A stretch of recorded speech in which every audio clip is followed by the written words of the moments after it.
So imagine that your old school D&D characters are in a town. They hear about a farmer. He has gotten lucky. Over the last couple months, his farm grows more than it's ever grown before. It grows everything bigger. The land seems healthier. But the farmer has an issue. Some of his farm animals are going missing. And when he goes and ventures into the forest near his farm, he finds these big holes that seem to be dug into the ground. He doesn't know where they go. He's scared about checking them out. But he's having this trouble. All his animals are going missing. He's even had another farmer come work for him, and that farmer has gone missing. The family is looking for that farmer. So he's come to the town. He's looking for help. Well, what's his problem? What is he running into? It's interesting. You're in an area where most of the year it's pretty good weather. There's about a 4-month stretch of winter snow, but for the most part, it's summer, it's spring. It's not bad, right? Overall, good weather. And you're looking at the situation wondering, what's up? What's going on? What if I told you that the problem that's happening there could be one that's commonplace? But if you go to an old school game, well, these monsters don't seem to show up as commonplace. Because obviously, it's a monster causing the issue. Well, I'll share an image of that monster right now.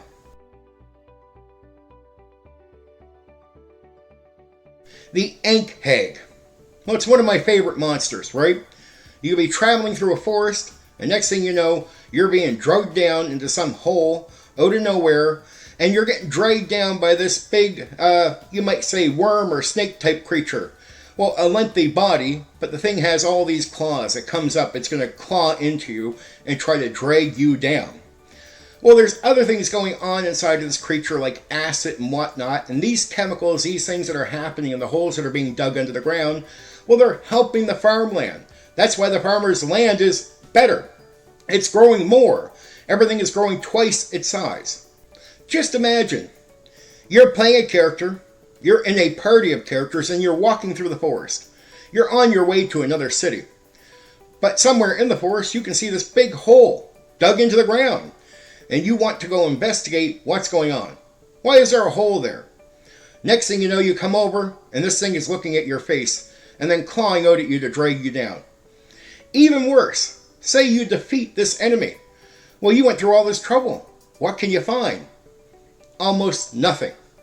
Almost every good that they'll drag down on these, the bodies of their victims, well, it will be eaten up by acid, their items and everything. So there's no real treasure to get from this monster. It's just going to fuck with your life, and that's it. And the only treasure you get is surviving, right? If not, you end up in a, pile of bodies with acid going through your face. Aurum Vorax. Well, let me show you an image. Here, take a look.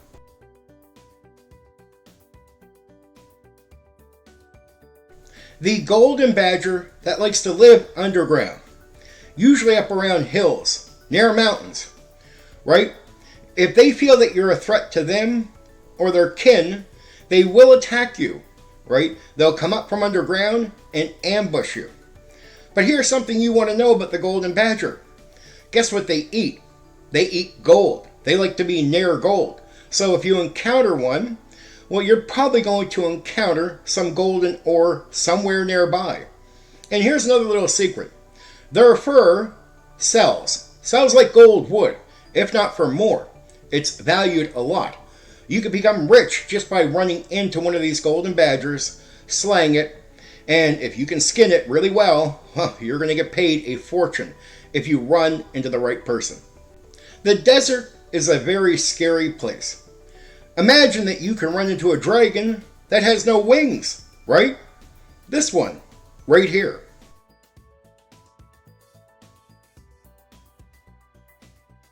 This dragon is so slick and so quiet that you're really not going to hear it usually until it's making its strike.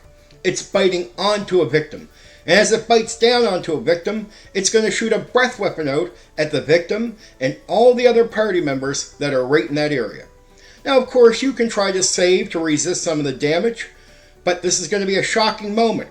here's a dragon, no wings, pretty much a big lizard coming up from under the sand and getting ready to drag the victim down, with them after they bite on and shoot this breath weapon out, knocking over the party and getting some food. Not all dangers that you're going to face in a D&D game are going to be obvious, right? They're not going to be right in your face.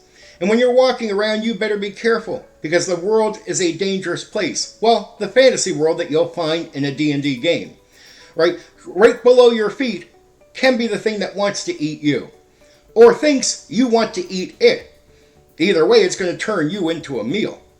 So be careful, right? Don't always think all threats are going to be obvious. When you see a hole in the ground, be careful. When you're up in the hills and mountains, watch what you're doing. And when you're in the desert, man, watch where you're walking. You never know what's coming after you. Anyway, for now, take care. You know what you can do? You can hit the like button. You can share the video. Oh, and there's another button you can press. That one that lets you subscribe to my channel for more content. Oh yeah, there's that bell thing. You can press that so you know when I've uploaded a new video right away.